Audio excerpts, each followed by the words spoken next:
সাহাবা হযরত উবাদা ইবনে সামিত রাদিয়াল্লাহু তাআলা আনহুর বর্ণনা। তিনি বলেন, নবীজি সাল্লাল্লাহু আলাইহি সাল্লাম আমাদের সামনে বের হলেন। নবীজি আমাদের সামনে বের হওয়ার পর খরাজাত নবিয়্যু সাল্লাল্লাহু আলাইহি ওয়াসাল্লাম লিয়ুখবিরানা বিলাইলাতিল কদরি। আচ্ছা, আগের হাদিসটা বুখারী শরীফের 2022 নম্বর হাদিস, আর এই হাদিসটা বুখারী শরীফের 2023 নম্বর হাদিস। তো রাসূল আকরাম সাল্লাল্লাহু আলাইহি সাল্লাম আমাদের সামনে বের হলেন লিয়ুখবিরানা বিলাইলাতিল কদরি, লাইলাতুল কদরের ব্যাপারে আমাদেরকে বলার জন্য বের হলেন। ফাতালাহা রাজুলানি মিনাল মুসলিমিন, মুসলমানদের মধ্যে দুইজন ঝগড়া করা শুরু করছে। আল্লাহর নবী বললেন, খরজতু লিউখবিরাকুম বিলাইলাতিল কদর, আমি তোমাদের সামনে বের হয়েছি লাইলাতুল কদরের ব্যাপারে বলার জন্য। ফাতালাহা ফুলানুন ওয়া ফুলান, ওমকে ওমকে ঝগড়া করার কারণে ফারুফিআত, লাইলাতুল কদরের ব্যাপারটা আমার থেকে উঠিয়ে নেওয়া হয়েছে, আমাকে ভুলিয়ে দেওয়া হয়েছে। আমি বের হয়েছিলাম তোমাদেরকে বলার জন্য, কিন্তু ঝগড়ার কারণে আমি ভুলে গেছি। নবী বলেন, আসা আইয়াকুনা খায়রাল লাকুম, আমি আশা করি এই যে ভুলে যাওয়াটার মধ্যেই তোমাদের জন্য কল্যাণ।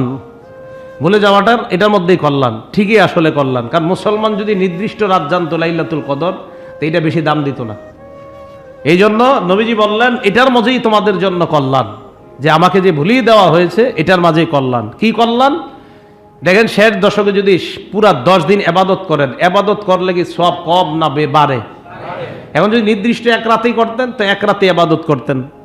এখন দেখেন লাইলাতুল কদর তো এক রাতেই হবে। এখন আপনারা ওই আশায় 10 রাত এবাদত করলেন, তো এবাদতের তো মাত্রা বেড়ে গেল, আরো রমজান মাস সবও বেশি হয়ে যাচ্ছে। এই জন্য নবীজি বললেন, এটার মধ্যে কল্যাণ। তো আমি বের হয়েছিলাম তোমাদেরকে বলার জন্য, কিন্তু আমি ভুলে গিয়েছি। ফালতামিসুহা ফিত্তাসিআ ওয়াস-সাবিআ ওয়াল খামিসা, আল্লাহ নবী বললেন, তোমরা 29, 27 এবং 25তম রজনীতে লাইলাতুল কদর তালাশ করো। এই হাদিস থেকে আমরা 25-এর কথা পাইলাম, 27, 29-এর কথাও পাইলাম।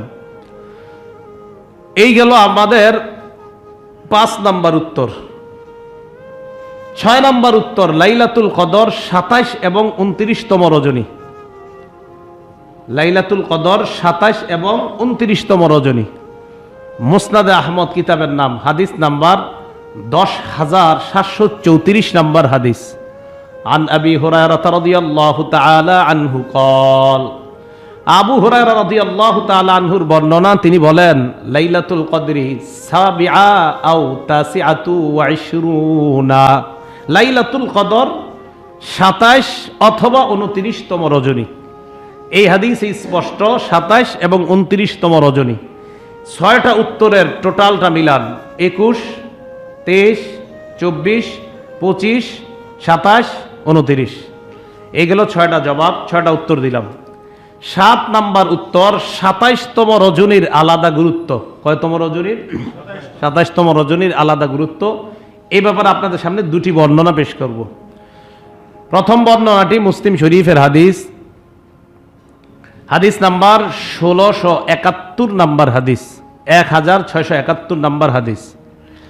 এই হাদিসের বর্ণনাকারী নবীজির সাহাবা উবাই ইবনে কাব রাদিয়াল্লাহু তাআলা আন, তিনি বলেন, ওয়াল্লাহি ইন্নী লাআলামুহা, আল্লাহর কসম লাইলাতুল কদরের ব্যাপারে আমি অধিক অবগত। ও আকসারু ইলমি, আমার অধিক অবগতের কারণ হলো এই হাযিহিল লাইলাতুল্লাতী আমারানা রাসূলুল্লাহ সাল্লাল্লাহু আলাইহি ওয়াসাল্লাম বিকিয়ামিহা হিয়া লাইলাতু 27। নবীর সাহাবা বলেন, আল্লাহর নবীর এই যে লাইলাতুল কদরের ব্যাপারে আমাদেরকে, যেই রাতে নবী আমাদেরকে রাত্রি জাগরণ করার জন্য বলেছেন, আমার মনে আছে স্পষ্ট। ওই রাতটা হলো 27তম রজনীর রাত। আল্লাহর কসম আমি এই ব্যাপারে অধিক অবগত। আল্লাহর নবীর সাহাবা এই কথা বলেন। নবীজির সাহাবা বলেন, উবাই ইবনে কাব, যে আল্লাহর কসম আমি এই হাদিসের ব্যাপারে অধিক অবগত। নবীজি সাল্লাল্লাহু আলাইহি ওয়াসাল্লাম বলেছেন আমাদেরকে এই রাত্রে জাগরণ করার জন্য, আর এই রাতটা ছিল 27তম রজনী। এই ব্যাপারে দ্বিতীয় বর্ণনা মুসলিম শরীফের 2669 নাম্বার হাদিস, আবু হুরায়রা রাদিয়াল্লাহু তাআলা আনহুর বর্ণনা। তিনি বলেন, তাযাকারনা লাইলাতুল কদরি ইনদা রাসূলিল্লাহি সাল্লাল্লাহু আলাইহি ওয়াসাল্লাম। আল্লাহ নবীর সামনে লাইলাতুল কদরের ব্যাপারে আমরা আলোচনা করছিলাম। নবীজির সামনে আমরা আলোচনা করার পর আল্লাহ নবী আমাদেরকে বললেন, আইয়ুকুম ইয়াজকুরু হিনা তালাআল কমার, তোমাদের মধ্যে কে আছে এমন যে ব্যক্তি স্মরণ করবে হিনা তালাআল কমার, যে রাত্রে চন্দ্রটা উদিত হবে এমন ভাবে, মিসলু শাক্কি জাফনাতিন, থালার টুকরার মতো চন্দ্র উদিত হবে, ওই রাতটাকে কে আছো তোমরা স্মরণ করবা, যে রাত থালার টুকরার মতো, প্লেটের টুকরার মতো চন্দ্রটা উদিত হবে, এই রাত কে আছো তালাশ করবা, স্মরণ করবা। এখন তো এই যে থালার টুকরার মতো চন্দ্র উঠা, মুহাদ্দিস আবুল হাসান আল ফারসি রহমতুল্লাহ আলাইহি বলেন, রমজানের যেই রাত্রে থালার টুকরার নে চন্দ্র উদিত হয়, ওই রাতটা হলো ২৭তম রজনীর রাত। যদি চন্দ্র সাধারণত থালার টুকরার মতো হয়, তো সাধারণত দেখা গেছে যে ২৭তম রজনীর রাতটা এমনভাবে চন্দ্রটা উদিত হয়। তাহলে এই দুই হাদিস থেকে আমরা ২৭তম রজনীর ব্যাপারে আলাদা গুরুত্ব আমরা পেয়ে গেলাম। এই ৭টা জবাব আমরা জানলাম। লাইলাতুল কদর কবে? ২১, ২৩, ২৪, ২৫, ২৭, ২৯। বাস, যেহেতু এইগুলো আমরা পাইলাম, আর একটা জোর রাতের কথাও পাইলাম ২৪। এই জন্য আমাদের উচিত শেষ দশকের প্রত্যেকটা রাত্রি আমরা আল্লাহর যত বেশি পারা যায় ইবাদত করা। আল্লাহ আমাদেরকে তৌফিক দান করেন। ৬ নাম্বার শিরোনাম। এতক্ষণ আমরা জানলাম শেষ ১০ রাতের গুরুত্ব। ৬ নাম্বার শিরোনাম, শেষ ৯ রাতের গুরুত্ব। কয় রাতের? ৯ রাতের গুরুত্ব। মুসলিম শরীফের হাদিস ২৬৫৭ নাম্বার হাদিস, ২৬৫৭ নাম্বার হাদিস। এই হাদিসের মধ্যে রাসূল আকরাম সাল্লাল্লাহু আলাইহি সাল্লাম বলেন, তাহাইয়ানু লাইলাতুল কদরি ফি তিসইল আওয়াখির, তোমরা লাইলাতুল কদর শেষ ৯ রাতে তালাশ করো। দেখেন, এখন প্রশ্ন হলো, হুজুর এটা আবার কেন বললেন? এমন হতে পারে আজকে আপনাদের মাঝে ইবাদত কেউ কম করে ফেলছেন, আল্লাহর নবী এই জন্য গুরুত্ব দিলেন ২১তম রজনীতে করতে পারো নাই, শেষ ৯ রাত বাকি আছে এখনো, করো করো ইবাদত করো। মানে ইবাদত যেন না ছেড়ে দেয় উম্মত, এটা এই জন্য গুরুত্ব দিলেন। তাহলে ৯ রাতের গুরুত্ব পাইলাম আমরা। ৭ নাম্বার শিরোনাম, শেষ ৭ রাতের গুরুত্ব। প্রথমে জানলাম ১০ রাতের গুরুত্ব, এরপরে জানলাম ৯ রাতের গুরুত্ব, এখন আমরা জানবো শেষ ৭ রাতের গুরুত্ব। ২৭তম রাতের না, শেষ ৭ রাত। এই ৭ রাতের গুরুত্ব আমরা জানবো।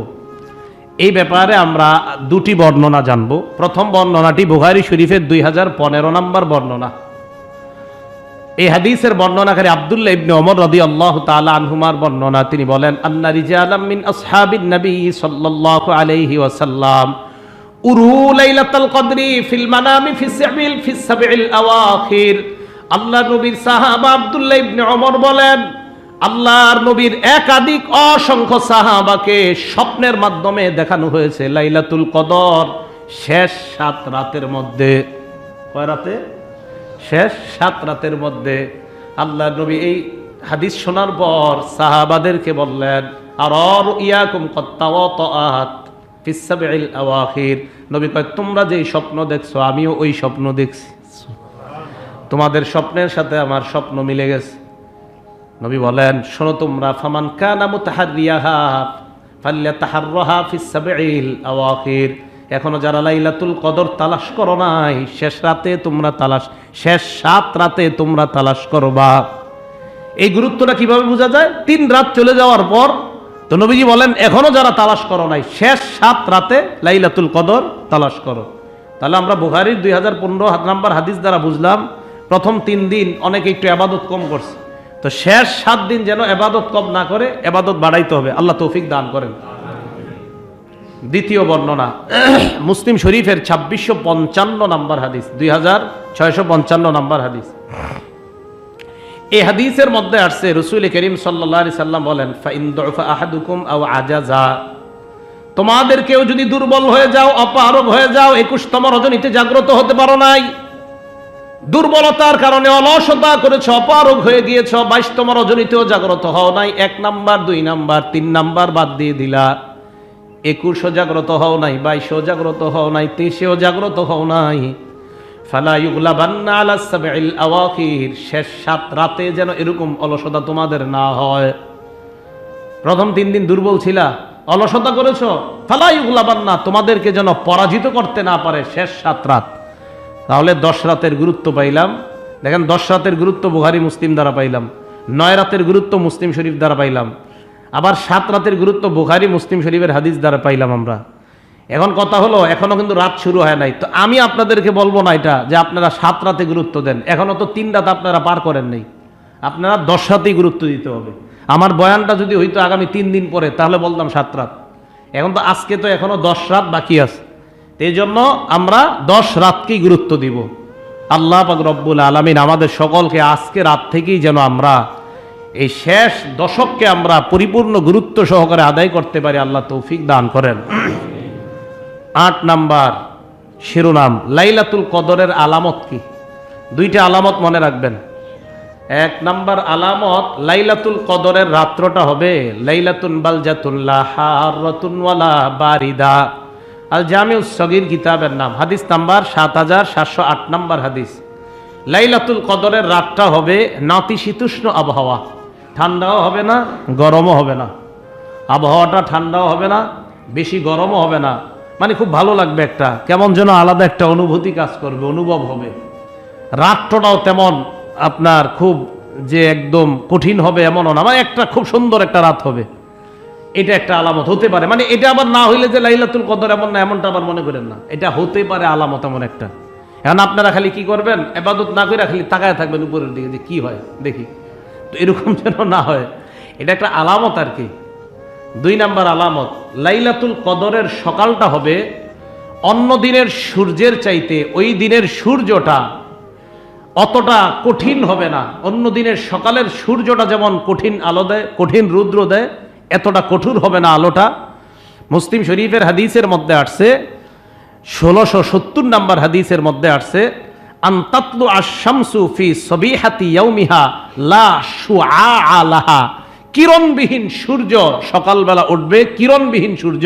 এর মানে হলো সূর্যের অন্যদিন যেই পরিমাণ তাপ থাকে, সূর্যের আলোটা যেই কঠিন হয়, প্রখর হয়, এতটা প্রখর হবে না।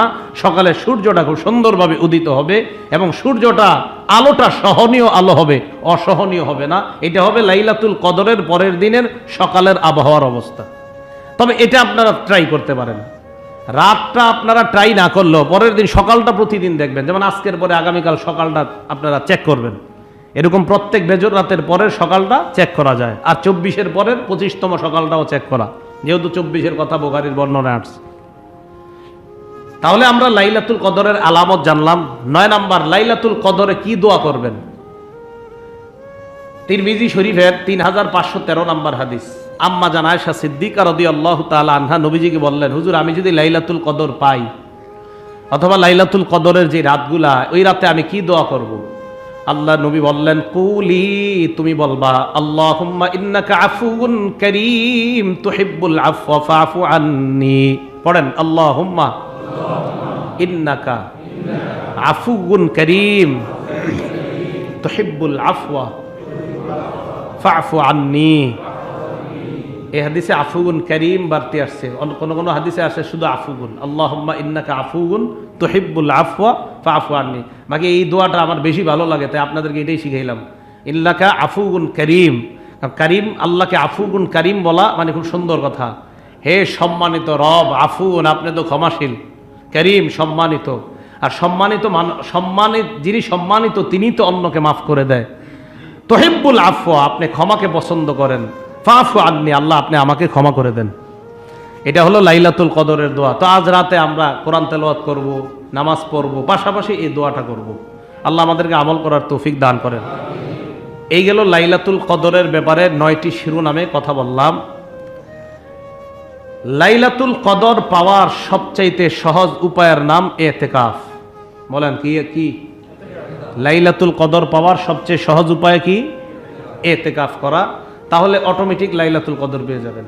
আপনারা এটা মসজিদে গিয়ে খুঁজতে হবে না, আর মসজিদেই থাকবেন সারাক্ষণ, ইবাদতের মধ্যে থাকবেন, কোনো গুনাহ হবে না, সগীরা গুনাহ হবে না, কবিরা গুনাহ হবে না, আপনি ইনশাআল্লাহ এটা পেয়ে যাবেন। লাইলাতুল কদর পাওয়ার সবচেয়ে সুন্দর আমলের নাম কি ভাই? ইতিকাফ। ইতিকাফের ব্যাপারে আমরা কয়েকটা কথা শুনবো। 1 নাম্বার কথা, শেষ দশক শুরু হওয়ার আগেই নবীজির কি অবস্থা হইতো? শেষ দশক শুরু হওয়ার আগে আমাদের নবীজি সাল্লাল্লাহু আলাইহি সাল্লামের অবস্থা কেমন হইতো? বুখারী শরীফের 2024 নম্বর হাদিসের বর্ণনা। আন আয়েশা রাদিয়াল্লাহু তাআলা আনহা قالت كان النبي صلى الله عليه وسلم اذا دخل العشر شد مئزره واحيا ليله وايقظ اهله। আম্মা জান আয়েশা বলেন, রমজানের শেষ দশক যখন শুরু হবে এর আগে শাদ্দা মিজারা, আল্লাহ নবী লুঙ্গি কষে নিতেন। মানে কি লুঙ্গি কষে নিতেন? মানে গুরুত্ব সহকারে ইবাদতের জন্য প্রস্তুতি নিতেন। বলি না যে গোস কাছা দিয়ে নামে অমুকে, খুব কঠিন। তো আম্মা জান আয়েশা বলেন শাদ্দা, খুব গুরুত্ব সহকারে নবীজি প্রস্তুত হয়ে যাইতেন। 2 নাম্বার, ওয়া আহিয়া লাইলা, রাত জাগরণ করতেন শেষ দশকের সবগুলা। 3 নাম্বার, ওয়া আইকাযা আহলা, পরিবারের যারা আছে তাদেরকেও জাগ্রত করে দিতেন। ওঠো ওঠো। নবীজি শেষ দশকে আমলটা করতেন। আপনারা পরিবারে যারা আছেন অন্য দিনের চেয়ে আধা ঘন্টা কম ঘুমান, শেষ দশকে রাতে ঘুমান আধা ঘন্টা 1 ঘন্টা কম ঘুমান। পরিবারের একজন আগে উঠে যান, উঠে যাওয়ার পর অন্যদেরকে জাগ্রত করেন। তা আমি বলি কি, যিনি উঠবেন তিনি অন্যদেরকে জাগায়া দেন। অ্যালার্মের মাধ্যমে জাগ্রত না করে আপনি জাগায়া দেন। বলতে পারেন কেন? সুন্নতটা আদায় করবেন। নবীজি জাগাইতেন, হাদিসে আসছে নবীজি জাগ্রত হইতেন এবং পরিবারকে জাগ্রত করতেন। তো আপনি এই সব থেকে কেন বঞ্চিত হবেন? নিজে জাগ্রত হবেন, পরিবারকে জাগ্রত করবেন। আল্লাহ আমল করার তৌফিক দান করেন। দ্বিতীয় শিরোনাম, লাইলাতুল কদর পাওয়ার শ্রেষ্ঠ উপায় হলো ইতিকাফ। এই ইতিকাফের ব্যাপারে গুরুত্ব কতটা? তো দ্বিতীয় শিরোনাম হলো ইতিকাফের গুরুত্ব। এই ব্যাপারে 3টি বর্ণনা আপনাদের সামনে পেশ করব। 1 নাম্বার, ইমাম জুহরি রহমতুল্লাহ আলাই বলেন, আজাবান লিল মুসলিমিন, মুসলমানদের জন্য আমার আশ্চর্য লাগে, তারাকুল ইতিকাফ, তারা ইতিকাফ ছেড়ে দেয়। মুসলমান